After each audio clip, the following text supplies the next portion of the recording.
బాబాయ్ ఈరోజు మార్చి 11వ తారీఖు 2025 సంవత్సరం. యాక్చువల్గా ముస్లిమ్స్ రోజాలు చేస్తారు కదా, రంజాన్ పండుగ.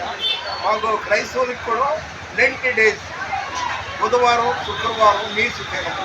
రేపు బుధవారం కదా, అందుకని ఈరోజు మొన్న ఇదే చోట బిస్మిల్లాలో పోటీ ఒకటి రోజు తిన్నాం. వాళ్ళేమో సిర్క తలకాయ కొట్టాను.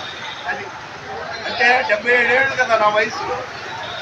నా ముచ్చట్లో నేను తీర్చుకున్నా. ఎవరిని దేహి అని ₹1 అడగను. దేవుడి దయ వల్ల నేను నమ్ముకున్న దేవుడి దయ వల్ల నేను తీర్చుకున్నాను. మన వినికిడిలో దేవుడి కొన్ని మాటలు జీవించింది కాక దేవుని పరిచయంలో గాడ్ బ్లెస్ యూ.